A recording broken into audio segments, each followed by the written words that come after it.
जय श्री राम दोस्तों। मास पुराण 13वां विश्राम। सुनहु प्राण प्रिय भावत जी का, देहु एक बर भर तही एक टीका। मागहु दूसर बर कर जोरी, पुरवहु नाथ मनोरथ मोरी।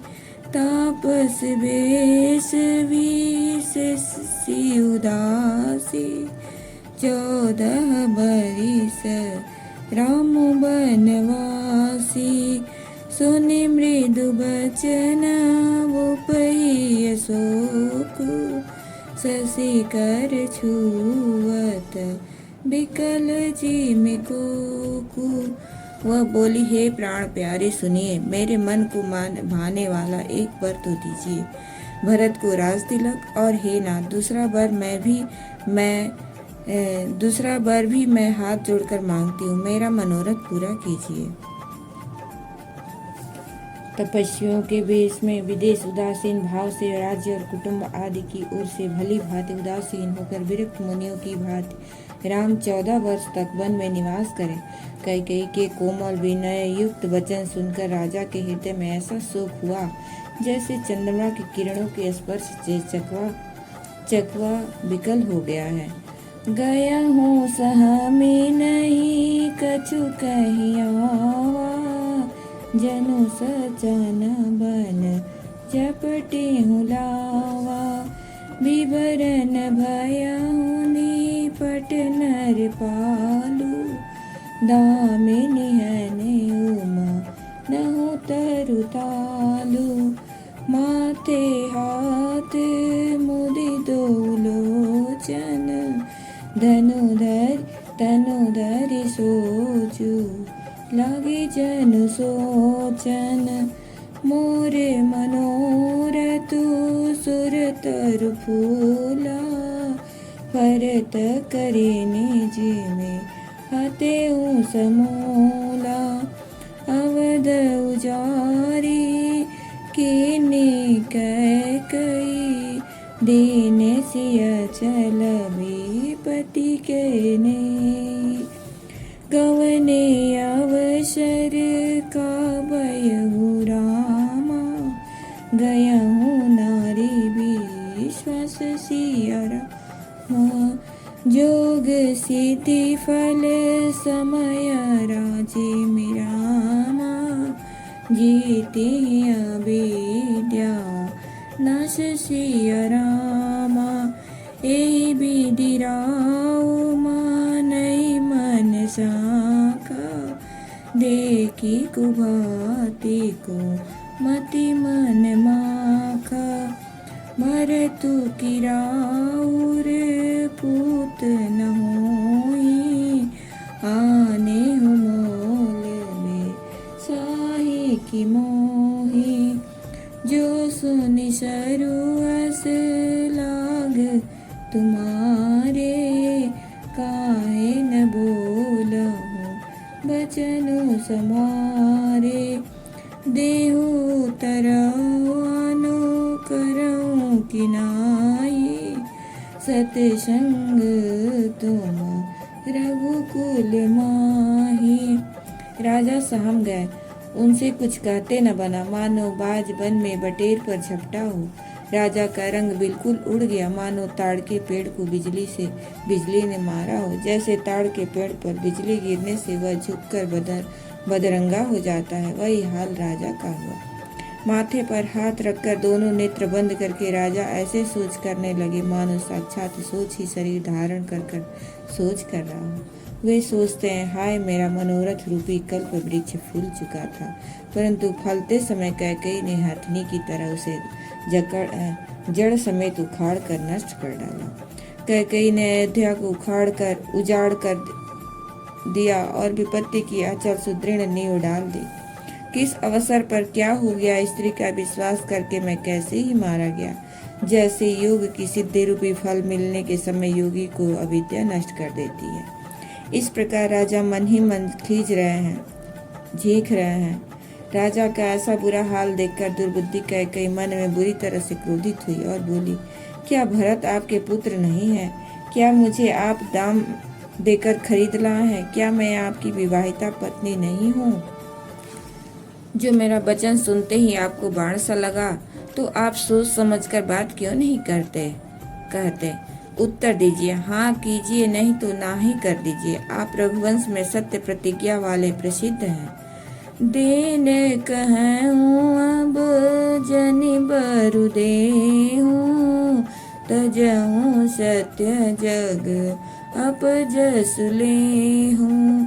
सत्य सराही कहूँ बरु देना, जाने हूँ ले यही मांगी चबेना। शिवि दधीचि बलि जो कछु भाषा, तनु धनु तजऊँ बचन पनु राखा।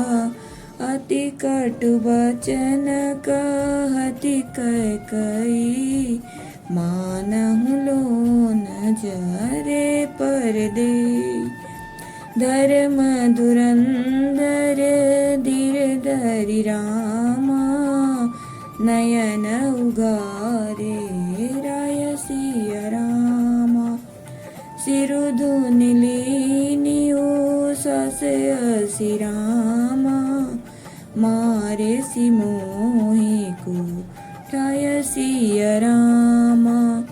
आगे देखी जरत ऋषि भारी, मनहु रोसतर बारी उघारी।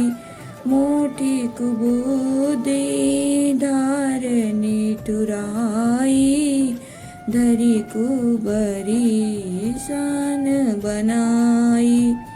लखी महीप कराल कठोरा, सत्य की जीवन ले यही मोरा। बोले राव कठिन करि छाती, बानी सविनय तासु सुहाती। प्रिया बचन कश कहसी कुभाती, वीर प्रतीति प्रीति करिहाती। मोरे भरत राम दुख आँखी, सत्य कहूँ करी शंकर साखी। आपने ही वर देने को कहा था, अब भले ही न दीजिए। सत्य को छोड़ दीजिए और जगत में अपजस कीजिए। सत्य की बड़ी सराहना करके वर देने को कहा था। समझा था कि वह यह चबेना ही मांग लेती है। राजा शिवि दधीचि और बलि ने जो कुछ कहा, शरीर और धन त्याग कर भी उन्होंने अपने वचन की प्रतिज्ञा को निभाया। कैकेयी बहुत ही कड़वे वचन कह रही है, मानो जले पर नमक छिड़क रही है। धर्म की धुरी को धारण करने वाले राजा दशरथ ने धीरज धरकर नेत्र खोले और सिर धुनकर तथा लंबी सांस लेकर इस प्रकार कहा कि इसने मुझे बड़े कठोर मारा, ऐसी कठिन परिस्थिति उत्पन्न कर दी जिससे बच निकलना कठिन हो गया। प्रचंड क्रोध से जलती हुई कैकेयी सामने इस प्रकार दिखाई पड़ी, मानो क्रोध रूपी तलवार नंगी म्यान से बाहर खड़ी हो। कुबुद्धि उस तलवार की मूठ है, निष्ठुरता धार है, वह कुबरी मंथरा रूपी सान पर धरकर तेज की गई हुई है। राजा ने देखा कि यह तलवार बड़ी ही भयानक और कठोर है और सोचा, क्या सत्य ही यह मेरा जीवन लेगी? राजा अपनी छाती कड़ी करके बहुत ही नम्रता के साथ उसे कैकेयी को प्रिय लगने वाली वाणी बोले, हे प्रिय, हे भीरु, विश्वास और प्रेम को नष्ट करके ऐसे बुरी तरह के वचन कैसे कह रही हो? मेरे तो भरत और रामचंद्र दोनों आंखें अर्थात एक से एक हैं। यह मैं शंकर जी की साक्षी देकर सत्य कहता हूँ। अवधि अवशीष दुतु मैं पठईब प्राता, यहीं बेगी सुनत दो भ्राता। सुदिन सोधि सबु साजु सजाई, देऊ भरत कहूँ राजू बजाई। लोभु न राम ही राजु कर रामा, बहुत भरत पर प्रीत सिया रामा। मैं बड़ छोट बिचारी जी रामा, करत नहे नृप नीति रामा। राम सपत सत कहूँ सुभाऊँ, राम मातु कछु कहूँ न काऊँ। मैं सब कीन तोहि बिन पूछे, तेहि ते परे मनोरथ छूछे। रिस परिहरु अब मंगल साजू, कछु दिन गए भरत जुबराजू।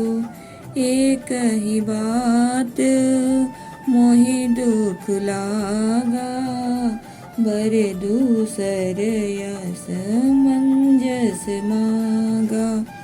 अजहूँ हिदऊँ जरत ते आचा, रिस परिहास की साचे हो साचा। कहूँ तजिरोसु राम अपराधु, सबको कहे राम सुठी साधु। तुह सरासही तुह सराहसी करसी सनेहु, अब सुनि मोहि भयहु संदेहु। जासु सुभाऊ आरि अनुकूला, सो किमि करे मातु प्रतिकूला। मैं अवश्य सवेरे ही दूत भेजूंगा, दोनों भाई भरत शत्रुघ्न सुनते ही तुरंत आ जाएंगे। अच्छा दिन शुभ मुहूर्त शोधवा कर सब तैयारी करके डंका बजाकर मैं भरत को राज्य दे दूंगा। राम को राज्य का लोभ नहीं है और भरत का उनका बड़ा ही प्रेम है। मैं ही अपने मन में बड़े छोटे का विचार करके राज तिलक का पालन कर रहा था, बड़े को राज तिलक देने जा रहा था। राम की 100 बार सौगंध खाकर मैं स्वभाव से ही कहता हूँ कि राम की माता कौशल्या ने इस विषय में मुझसे कभी कुछ नहीं कहा। अवश्य ही मैंने तुमसे बिना पूछे यह सब किया, इसी से मेरा मनोरथ खाली गया। अब क्रोध छोड़ दे और मंगल साज सज। कुछ ही दिनों बाद भरत युवराज हो जाएंगे। एक ही बात का मुझे दुख लगा कि तूने दूसरा वरदान बड़ी अड़चन का मांगा। उसकी आँख से अभी मेरा हृदय जल रहा है, उसकी आँच से अभी मेरा हृदय जल रहा है। यह दिल्लगी में, क्रोध में अथवा सचमुच ही वास्तव में सच्चा है? क्रोध को त्याग कर राम का अपराध तो बता। सब कोई तो कहते हैं कि राम बड़े ही साधु हैं। तो स्वयं भी राम की सराहना करती और उन पर स्नेह किया करती थी। अब यह सुनकर मुझे संदेह हो गया है कि तुम्हारी प्रशंसा और स्नेह कहीं झूठे तो न थे। जिसका स्वभाव शत्रु को भी अनुकूल है, वह माता के प्रतिकूल आचरण क्यों कर सकेगा? जय श्री राम।